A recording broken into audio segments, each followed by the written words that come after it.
تو پھر جب یہ ان کی شکل بناتے ہیں تو اس وقت حیا نہیں آتی کہ یار یہ ہم کتنا بڑا جرم کر رہے ہیں کہ ان کی شکلیں اور یہ شکلیں یہ کیسے برابر ہو سکتی ہیں. تو اس لیے تصویر کشی اولیاء، صحابہ، اہل بیت اور انبیاء کی تو الحمدللہ لوگ نہیں بناتے ہیں، کافر بناتے ہوں گے. مسلمان جو ہے وہ کم از کم ان لوگوں کی تصویریں بناتے ہیں، اور اس سے آپ بچیں. اگر آپ نے برکت حاصل کرنی ہے مکہ مدینہ کی جو ہے نا بہترین پوسٹر لگائیں. اسی طرح جو ہے آپ مسجد اقصیٰ کی لگائیں، ان کے مزار کی آپ پوسٹر لگا سکتے ہیں، کوئی حرج نہیں ہے. کیونکہ جو نیکوں کے مزار ہوتے ہیں وہ جنت ہوتے ہیں، اور انبیاء، صحابہ، اہل بیت ان کی قبریں تو جنت کے باغ ہیں. ظاہر سی بات ہے، اللہ کے نبی نے کہا ہے کہ جنت کو مٹی کا ڈھیر، قبر کو مٹی کا ڈھیر نہ سمجھو. قبر یا تو جنت کا باغ ہوتی ہے یا جہنم کا گڑھا ہوتی ہے. تو نبی جو ہیں وہ تو یقیناً جنتی ہیں، اور نبی کے صحابہ بھی جنتی ہیں، نبی کے اہل بیت بھی جنتی ہیں. تو ان کے مزار تو جنت کے ٹکڑے ہیں، ان کی تصویریں آپ لگائیں. جاندار کی تصویر جو ہے یہ حرام ہے. صرف بامر مجبوری آپ اس کو جو ہے وہ رکھ سکتے ہیں. کوشش کیا کریں کہ اس سے آپ بچا کریں. اور میں بھی یہاں اعلانیہ بھی کہہ رہا ہوں کہ آپ جب پوسٹر بنائیں، ویڈیوز بھی بن رہی ہے، میرا بھی پوسٹر اگر آپ بنائیں تو تصویر نہ لگایا کریں. تصویر کا میں نہیں کہتا کہ آپ تصویر لگا دیں، یہ اچھی چیز نہیں ہے. پھر تصویروں والے پوسٹر مسجدوں میں لگا دیتے ہیں. اب مسجدیں تو عبادت گاہ ہیں. میں پہلے بتا رہا ہوں کہ پہلے نوح علیہ السلام کی قوم جو تھی مسجدوں میں ہی تو انہوں نے پوسٹر یہ تصویریں لگائی تھیں، اور بعد کے اندر جو ہے نا وہ پھر لوگ گمراہ ہو گئے. تو مسجدوں کے اندر پھر پوسٹر لگا دیتے ہیں، اوپر تصویر بنی ہوتی ہے، اتار دیں تو پھر ناراض ہو جاتے ہیں. تو مسجد صدیق اکبر تو یہ بات یاد رکھیں، آپ کی جتنی مرضی کسی کے ساتھ عقیدت ہو، آپ اگر مسجد صدیق اکبر کے دیوار پر اندر باہر کہیں بھی مسجد کی دیوار پر تصویر والا پوسٹر لگائیں گے تو اس کو اکھیڑ دیا جائے گا. آپ اس سے ناراض ہوں تو بھی ٹھیک ہے، نہ ہوں تو بھی ٹھیک ہے، کیونکہ ہم نے دین کو دیکھنا ہے، اپنی ذات کو نہیں دیکھنا ہے. اب ادھر مسجد کے بیک پر کسی نے پوسٹر لگا دیا تھا، ایک سائڈ پر میری فوٹو لگا دی. تو جمعے والے دن میں آیا تو میں نے اس کو اتروا دیا، بندہ تو ناراض ہو گیا. میں نے کہا بھی ناراض ہو جاؤ، مسجد جو ہے وہ کسی کی پراپرٹی نہیں ہے، مسجد کسی کی ملکیت نہیں ہے کہ جناب اس کے اوپر کوئی بھی بندہ اپنا فوٹو جا کے چپکا دے. مسجد پر صرف اور صرف اختیار اللہ کا ہے. مسجد منسوب ہوتی ہے صرف اللہ کی طرف. مسجد نہ کسی وڈیرے کے ساتھ، نہ کسی بانی کے ساتھ، نہ بنوانے والے کے ساتھ، نہ مولوی کے ساتھ، نہ پیر کے ساتھ. خدا کی قسم مسجد کا ایک ہی تعلق ہے، اور وہ تعلق صرف اللہ کے ساتھ ہے. مسجد کس کا گھر ہے؟ اللہ کا گھر ہے. اس کے علاوہ مسجد کسی کا گھر نہیں ہے. ادھر مقصد کوئی 2 کروڑ بھی لگا دے نا مسجد کے اوپر تو اس کا اس کے اوپر اختیار نہیں ہے کہ وہ مسجد کو اپنی جانب منسوب کر دے. مسجد منسوب رہے گی تو ازل سے ابد تک صرف اور صرف اللہ کی طرف منسوب رہے گی. مسجد کو بنانے والا بھی اللہ اور آباد کرنے والا بھی اللہ. ہم سب لوگ تو جھونگے میں عزت کمانے والے ہیں خدا کی قسم.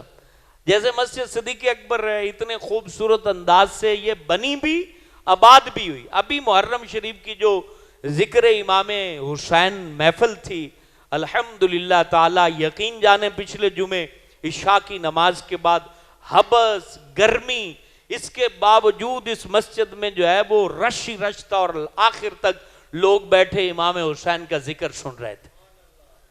اور مغرب کے بعد میرا بیان ساہیوال میں تھا، مسجد میں اے سی لگے ہوئے تھے اور پھر بھی وہ مسجد بھری ہوئی نہیں تھی، دور دور لوگ بیٹھے. اور یہاں اے سی بھی نہیں تھا، حبس تھا، تپش تھی، گرمی تھی، اور دیوانے بیٹھے ہیں. لنگر بھی چل رہا ہے، دودھ بھی چل رہا ہے، سبیلیں چل رہی ہیں، ذکر کرنے والے ذکر کر رہے ہیں، سننے والے سن رہے ہیں. تو مجھے بتائیں یہ کوئی انسان کر سکتا ہے؟ انسان کے بس میں یہ نہیں ہے. یہ جو کچھ منظر ہے یہ صرف اللہ تعالی کی مدد، اللہ کے اختیار اور اللہ کے کرم سے. تو حضرت نوح علیہ السلام کی قوم یہ پہلی بت پرست قوم ہے جنہوں نے 5 نیک بندوں کی پوجا میں اپنے آپ کو برباد کیا. تو یہ عقیدہ کانسیپٹ سن لیں، جو بلا وجہ اعتراض کرتے ہیں وہ بھی سن لیں، اور ہر بندہ اس کو ذہن نشین کر لے. اہل سنت کسی ولی کسی نبی کی پوجا نہیں کرتے، ان کو نیک برگزیدہ خیال کرتے ہیں، اور ان کو اللہ تعالیٰ کا عابد اور ساجد مانتے ہیں، اللہ کی مخلوق مانتے ہیں، اللہ تبارک و تعالیٰ کے بندے مانتے ہیں، برگزیدہ بندے مانتے ہیں. ہم عبادت کے لائق صرف اللہ کو مانتے ہیں جو وحدہ لا شریک اللہ ہے، اس کا کوئی بھی شریک زمانے میں نہیں ہے. پھر جو وہ کسی کے اوپر مہربانی کرتا ہے، ولی پہ کر دے، نبی پہ کر دے، تو وہ اس کی کرم نوازی ہے، اس کو کوئی روک نہیں سکتا. تو وہ ظاہر سی بات ہے یار، بندہ جب بندے کی جو ہے نا وہ خدمت کرے تو وہ کچھ نہ کچھ نواز دیتا ہے. تو بندہ اللہ تعالیٰ کی بات مان رہا ہو تو اللہ اس کو کیسے معروم رکھ سکتا ہے؟ اللہ اس کو کبھی بھی نہیں معروم رکھے گا. تو اللہ تعالیٰ الحمدللہ اپنے ماننے والے برگزیدہ نیک بندوں پر ضرور مہربانی کرتا ہے، نبیوں کو معجزات عطا کرتا ہے اور ولیوں کو کرامتیں عطا کرتا ہے. یہ اس کی تقسیم ہے جو ازل تک ولیوں کو جو ہے نا اب قیامت تک اللہ تعالیٰ یہ کرامتیں عطا کرتا رہے گا، اس کا انکار نہیں کیا جا سکتا. لیکن کوئی ولی عبادت کے لائق نہیں، سارے عبادت کرنے والے ہیں، معبود نہیں ہیں. یہ عقیدہ ہے مسلمانوں کا. لیکن بلا وجہ فرقہ وریت ہمارے ہاں پرموٹ ہوتی ہے کہ جناب یہ قبر کو پوجا کرتے ہیں، یہ جو ہے نا وہ ولیوں کو خدا مانتے ہیں. سعودی عرب میں نے 8 سال وقت گزارا ہے، تو وہاں جب یہ باتیں ہوتی ہیں، ایک مکہ یونیورسٹی کے لڑکے کے ساتھ میری بات ہوئی تو وہ کہتا ہے کہ آپ پاکستان کے لوگ قبروں کو جو ہے نا وہ عبادت کا مرکز بناتے ہیں اور قبروں کو پوجتے ہیں. تو میں نے انہیں کہا تھا کہ مجھے بتائیں کہ جو بندہ یہ کہے من قال لا الہ الا اللہ کیف هو ساجد علی قبر، کہ جو بندہ لا الہ الا اللہ پڑھتا ہو تو وہ کیسے کسی قبر کے اوپر سجدہ کر سکتا ہے؟ کہتے ہیں بات تو آپ کی ٹھیک ہے. کہتے ہیں ہمیں یہ معلومات ملی ہے کہ آپ، یہ سچی بات بتا رہا ہوں، وہ عربی کہتا ہے کہ ہمیں یہ معلومات ملی ہے کہ آپ کا جو امام ہوتا ہے، امام کے مصلی کے آگے قبر ہوتی ہے کسی نہ کسی ولی کی، وہ اس کو سجدہ کرتا ہے تو پیچھے سارے اس کو سجدہ کرتے رہتے ہیں. تو میں نے کہا میاں ایسی کوئی بات نہیں ہے. ہاں البتہ کوئی بندہ کسی مسجد میں عبادت کرتے کرتے مر گیا، وفات کر گیا، تو قریب میں جو ہے اس کی قبر بنا دی جاتی تو لوگ جا کے فاتحہ پڑھ دیتے ہیں، اس کے لیے اصالہ ثواب کر دیتے ہیں. کہا کہ اس میں تو کوئی حرج نہیں. تو مقصد جو مس بیہیو ہے، جو ہم غلط انداز سے مختلف فرقے ایک دوسرے پر بلیم لگاتے ہیں، اس نے ہمارے دلوں میں نفرتوں کو بھر دیا ہے. حقیقت بات، دشمن کے بارے میں بھی سچ بولو، وہ جتنا مرضی آپ کا بڑا دشمن ہو، لیکن اس کے نظریے کانسیپٹ کے بارے میں آپ سچ بولو. اب مزارات بنے ہوئے ہیں ولیوں کے، تو وہاں لوگ جاتے ہیں تو اہل علم کا یہی کانسیپٹ ہے، جو یہ وہاں لیٹ جاتے ہیں، وہاں پر جو ہے وہ پیشانی سجدے کی جگہ رکھ دیتے ہیں. یہ ان کو نہیں کرنا چاہیے. لیکن اب اگر لوگ عام عوام جا کے کر دے تو اس سے یہ مطلب تھوڑی ہے کہ سارے یہ مسلمان جو سنی ہیں وہ کافر ہو گئے یا مشرک ہو گئے. یہ کانسیپٹ غلط ہے جو ہم ایک دوسرے کے بارے میں جھوٹ بولتے ہیں. جھوٹ نہیں بولنا چاہیے، جتنی بات سچ ہو اتنی بتانی چاہیے، جو غلط ہو اس کو جو ہے نا وہ سچ کا روپ دے کر آگے شیئر نہیں کرنی چاہیے. ایک بہت بڑا طبقہ ہے جو کیا کرتا ہے کہ درباروں کے اوپر جو لوگ کرتے ہیں، جیسے آکھن شاہ ہمارے قریب دربار ہے، مجھے بتائیں آکھن شاہ رحمت اللہ تعالی علیہ، اب وہ مزار شریف کسی عالم کے کنٹرول میں تو نہیں ہے. اب وہاں لوگ جاتے ہیں، گانے باندھتے ہیں، وہاں سیرے باندھتے ہیں، وہاں پر جمعرات کو جو ہے کثیر تعداد میں خواتین مرد وہاں پر کھیر بانٹتے ہیں، بیٹھ جاتے ہیں، گپیں لگا رہے ہیں، جو کچھ کر رہے ہیں. اب اس سے مسلک کا کیا تعلق ہے؟ مسلک کا تعلق ہوگا کو مفتی اسلام کو بڑا عالم وہاں جا کے لوگوں کو کہے کہ یہ سارا کچھ کرتے رہو. تو جب مسلک کا تعلق اس سے نہیں ہے تو اس کی ایک ویڈیو بنا لینا، تصویر بنا لینا اور اس کو ڈالنا کہ جناب یہ دیکھو سنی ایسے ہوتے ہیں. تو سنی کیسے ہوتے ہیں؟ یہ مسجد صدیق اکبر کو دیکھ لو، یہ سنی ایسے ہوتے ہیں.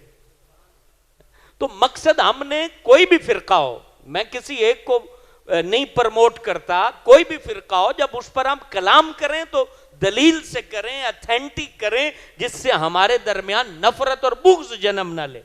غلطی ہو تو اس کو اعلانیہ بیان کریں, جیسے میں کرتا ہوں کہ درباروں کے اوپر جو لوگ یہ نوٹیں بنا رہے ہیں, پیسہ بنا رہے ہیں, درباروں کو پیسے کی مشین بنا کے رکھا ہوا ہے, یہ کوئی اسلام نہیں اور کوئی دین نہیں ہے. یہ کوئی دین نہیں. کسی ولی سے محبت ہے تو وہ جو سبز غلہ ہوتا ہے نا, اس میں 1000 ڈالنے کے بجائے اس ولی کے اصال ثواب کسی یتیم کو کپڑے لے کے دے دیا کرو. سمجھ میں آ رہی بات؟ اور جو وہاں آپ نے ان کے جیبیں بھرنی ہوتی ہیں, اور اس کے بعد جو ہے نا وہ گورنمنٹ والے وہ الگ بیچ میں, مجھے بتائیں بابا فرید دربار کروڑوں روپے کی آمدنی ہے, کروڑوں روپے کی, اور آج تک بابا فرید دربار کے پیسے سے ایک یونیورسٹی بھی پاک پتن میں نہیں بنی ہے, یا بنی ہے؟ ہمارے بچے لاہور میں دھکے کھاتے, دربار پہ کروڑوں روپیہ جمع ہوتا ہے, کدھر جاتا ہے مجھے بتائیں. آپ نے کبھی غور کیا کہ دربار شریف کا پیسہ کہاں چلا جاتا ہے؟ ہمارے بچوں کے لیے یونیورسٹی بنا دیں, ہماری بچیوں کے لیے یونیورسٹی بنا دیں, اور وہ کروڑوں روپیہ اس کے اوپر لگا دیں. نہ میاں, کوئی بولنے والا نہیں, کوئی کہنے والا نہیں, سارے جو ہے نا وہ کھاؤ یار ہیں. تو یہ جو غلط کام ہے اس کو ہم پرموٹ نہیں کرتے ہیں, ہم پرموٹ کرتے ہیں تعلیمات بابا فرید کو, ہم پرموٹ کرتے ہیں عشق بابا فرید کو, محبت بابا فرید کو, حضور بابا صاحب کے تقوی, زہد, پرہیزگاری, عبادت, عشق رسول, تبلیغ اسلام اور دین کی خاطر ان کے کیے گئے اسفار کو ہم بیان کرتے ہیں. ہم اس کے اوپر جو ہے وہ توجہ دیتے ہیں, اور الحمدللہ تعالی ہمارا یہی کانسیپٹ ہے, یہی عقیدہ ہے کہ جو اللہ کے رسول نے تعلیمات دی ہیں اس کے اندر کوئی شک نہیں ہے, اور اس کے اندر کسی طرح کا کوئی تردد اور وہم نہیں ہے, اور اس کے بارے میں کسی دل کے اندر کوئی کھوٹ نہیں ہے. لہذا میرے دوستو, یہ چونکہ بت پرستی کا ٹاپک تھا اور اس کے متعلق جو خاص باتیں تھیں وہ آپ تک پہنچانا بہت ضروری تھیں, جس کو ہم جو ہے وہ غلط انداز سے سنتے ہیں, مان لیتے ہیں, جھگڑے میں پڑ جاتے ہیں, اور ایک بڑی تعداد ہے جن کے پاس نالج نہیں ہوتا اور وہ مناظر اسلام بنے ہوتے ہیں. تعلیمات کا مقصد ہوتا ہے اپنی ذات کو روشن کرنا. تعلیمات کا یہ مقصد نہیں ہوتا کہ 4 باتیں پتہ لگ گئیں تو چوک میں بیٹھ کے تو یہ بتا اور میں یہ بتاتا ہوں. بھئی اپنے آپ کو ٹھیک کرو. جو 4 باتیں آپ کو پتہ لگ گئی ہیں تو جھوٹ سے بچو, شراب سے بچو, زنا سے بچو, بدکاری سے بچو. تو حضرت نوح علیہ السلام 40 سال کی عمر میں آپ نے اللہ تعالیٰ کی محبت کا پیغام دینا شروع کیا, اور کتنا عرصہ؟ 950 سال تک اللہ کی بات بتاتے رہے. 950 سال. اور کتنے لوگ مسلمان ہوئے؟ 78 لوگ مسلمان ہوئے. بعض نے 80 لکھا ہے, بعض نے 78 لکھا ہے. 70 دیگر لوگ تھے, اور 8 افراد حضرت نوح علیہ السلام کے خاندان کے, یعنی 3 بیٹے, 3 بیٹوں کی 3 بیویاں, آپ خود, آپ کی ایک بیوی اور ایک اور بیوی. بعض نے 2 بیویاں لکھی, بعض نے 1 بیوی لکھی. تو اس طریقے سے یعنی یہ 78 افراد تھے 950 سال میں جنہوں نے اللہ کو مانا. ورنہ سارے یہ کہتے تھے کہ تو مجنون ہو گیا ہے, پاگل ہو گیا ہے, گمراہ ہو گیا ہے, اور تیری بات غلط ہے. اب ان کا اعتراض کس کس بات پہ تھا؟ حضرت نوح علیہ السلام کی قوم کا. وقت بہت تھوڑا رہ گیا, چند باتیں آپ سن لیں. پہلا اعتراض وہ یہ کرتے تھے, اگر تو اتنا ہی اللہ کو ماننے والا ہے تو پیسہ تو ہمارے پاس زیادہ ہے, تمہارے پاس ہے کیا؟ یہ بات وہ کرتے تھے کہ پیسہ تو ہمارے پاس ہے, تمہارے پاس کیا ہے کہ جو تم کہتے ہو کہ اللہ اللہ ہے اور اللہ کی مانو, میں اللہ کا نبی ہوں. دوسری بات وہ کرتے تھے, جو تمہیں ماننے والے ہیں یہ بھی کنگلے ہیں, یہ بھی غریب غربا ہیں. بتاؤ کوئی سردار, کوئی وڈیرا, کوئی بڑا آدمی, اس نے تمہارا کلمہ پڑھاؤ. تو وہ غریبوں کو تانا, غریبوں کا تانا دیتے تھے. تو یاد رکھیں, عشق کی راہ پہ سب سے پہلے غریب چلتا ہے, عشق کی راہ پہ غریب ہی چلتا ہے. تو کہا, وہ یہی کہتے تھے کہ یہ جو غریب غربا تم نے اکٹھے کر رکھے ہیں, کوئی ایک سردار دکھا دو کہ جس نے تمہارا کلمہ پڑھاؤ. پھر وہ کہتے تھے ہاں ہم سوچ تو لیں گے کہ تمہاری بات مانتے ہیں, لیکن یہ غریبوں کو پہلے ہٹاؤ, کہ ہم اپنی توہین سمجھیں گے کہ وہاں بیٹھیں گے جہاں غریب ہو. اللہ اکبر. اور یہ واقعی غریبوں کے درمیان بیٹھنا بہت مشکل ہوتا ہے. جمعے کی صفوں میں کبھی آپ نے دیکھا کہ وہ امیر آگے بیٹھے اور زیادہ دیر تک بیٹھ جائے؟ بہت مشکل ہوتا ہے. بہت ان کی مسجدیں ہی الگ ہیں، وزیر اعظم کی، صدر صاحب کی، فلانے صاحب کی، ان کی مسجدیں ہی اللہ نے الگ کر دی. جو اتنے سارے 20 بندے پڑھو. تو جو ولی اللہ ہوتے ہیں وہ تو غریبوں میں ہوتے ہیں، ان میں آنا ہی ان کو نصیب نہیں ہوتا. یا ہوتا ہے نصیب؟ ڈر جاتے ہیں کوئی مار نہ دے. تو ٹھیک ہے، ڈر تو ہوتا ہی ہے، جس کی جیب بھری ہوتی ہے اس کو ڈر ہوتا ہے، وہ زندہ رہنا چاہتا ہے، مرنا تھوڑی جاتا ہے. لیکن موت تو اپنے ٹائم پر آ کے رہے گی. سلمان رشدی گستاخ رسول، اس نے کتاب لکھی تھی شیطانی آیات قرآن کے خلاف، اور وہ انڈیا سے بھاگ کے امریکہ چلا گیا.